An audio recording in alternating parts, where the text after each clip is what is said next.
s'excuser. Ce serait peut-être l'honorable député Aïb Daffé wala Ngagne Demba Touré qui malheureusement est exilé, qui est mieux placé pour aborder cette question parce que ñoom ñoo fi nekkoon depuis toujours et ñoom ñoo porté combat bi depuis toujours vraiment. Donc c'est pour wax leen rek que damay gërëm assistance bi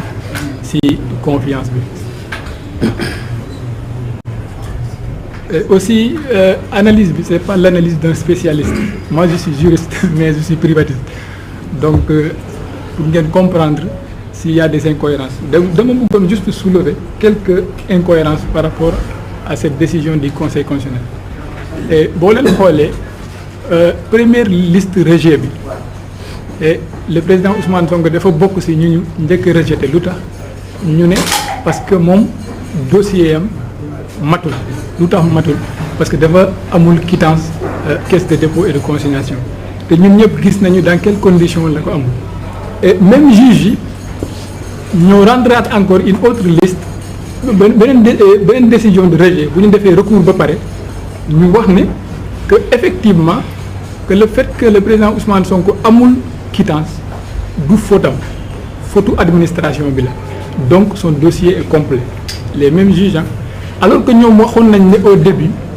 que ils avaient examiné le dossier au fond c'est-à-dire dans le fond c'est-à-dire xooloon nañu dossier bi yëpp donc ñoom bu ñuy ñee xool au début gisuñu loolu donc il a fallu que ñu def recours ba pare boobu la ñu dem gis donc c'est extrêmement grave en fait et lu mel ni candidature élection présidentielle nga jël dossier candidat nga traité que de manière aussi légère beneen aspect bi boo xoolee bu ñu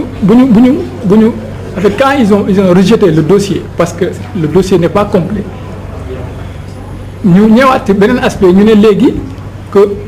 malgré que le dossier soit complet léegi le président Ousmane Sonko ba léegi mënul nekk candidat lu tax parce que ñoom jàpp nañ ne Ousmane Sonko dañu ko condamné te ci condamnation boobu ñoom dañoo wax ne que Cour suprême moo leen transmettre dossier bi est-ce que vous avez compris donc lii day wone ne que ñun ñëpp lu ñu doon xalaat depuis toujours dëgg la boo xoolee man mii di wax ak yéen actuellement man j'ai un procès en diffamation depuis le mois de mars passé ba léegi mënuma am une seule décision même en première instance donc ñu accélérer un dossier en une année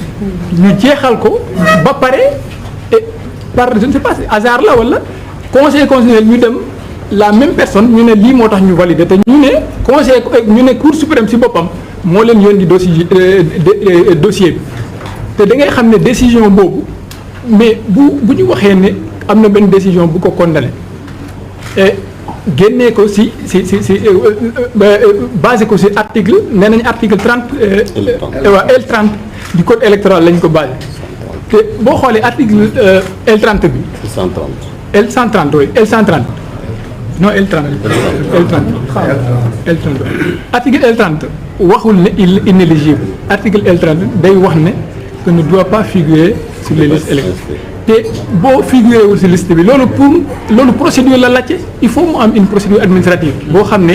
dañu fa war a jaar ñu notifier ko bu buggee mu attaquer décision bi mais en l'espèce on ne lui a pas permis parce que le délai était réduit ba pare conseil constitutionnel dafa dem ñoom ñuy autosaisir directement c'est-à-dire ñoom débat yi ñuy def ci télé yi mooy partisan Macky Sall yi lu ñuy wax ci télé yi ñoom en fait wax sa xalaat lañ def dans une décision du conseil constitutionnel te loolu c'est extrêmement grave xam nga genre décision yi pour mag ñi amul problème parce que ñoom pare nañu man tout le temps damay wax sénégalais yi nañu raisonner en termes d'avenir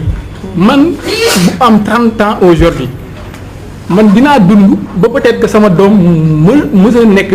candidat aux élections présidentielles su boobaa mun nañu sukkandiku ci lu mel nii ñu génnee ko ci ay liste sénégalais wul ne noonu la war a xalaatee moo tax damay woo sénégalais yi ma ne leen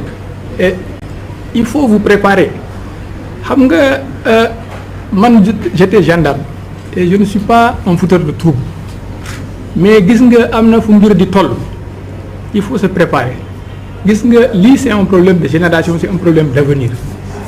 pour ñu régler ko il faut que ñu pare gis nga lu mu leen jaral dañu ko war a jaral moi je considère bu fekkee ñoom gagné nañu élection yi gagné nañu ko y a pas de souci moi je suis démocrate mais il faut que les Sénégalais se préparent à sécuriser leur sécurité. C'est-à-dire que ñoom ñu taxaw bu leen jaralee dee ñu dee y a pas de souci bu ñu jaralee kaso ñu dem kaso dëkk bi ñun ñëpp ñoo ko moom dëkk bi du pour benn nit. Voilà ça je vous le dis te loolu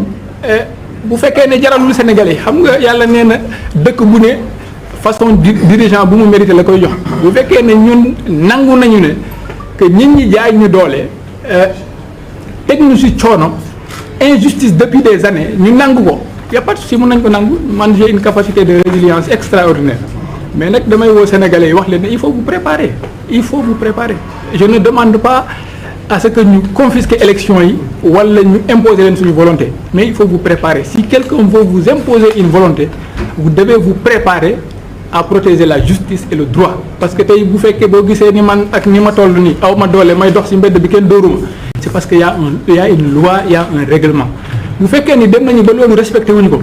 amatul fii wax ak républicain la kii lii la mais on est obligé parce que lu ñu yoon may ak yàlla loolu la ñu doxee voilà moi je pense que c'est important que ma préciser loolu maa ngi jégalu xaw naa gudd aussi.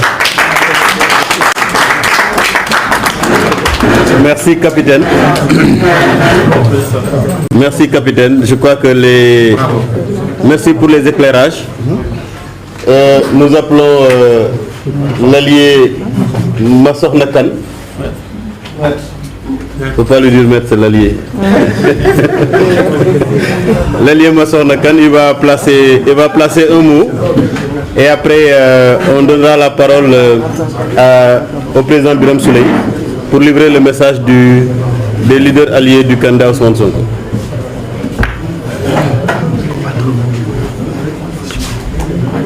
Ça va.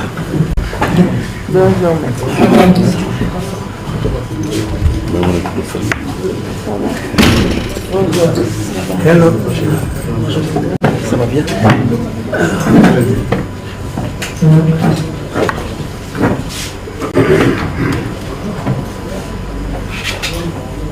Assalamu alaikum wa rahmatullah.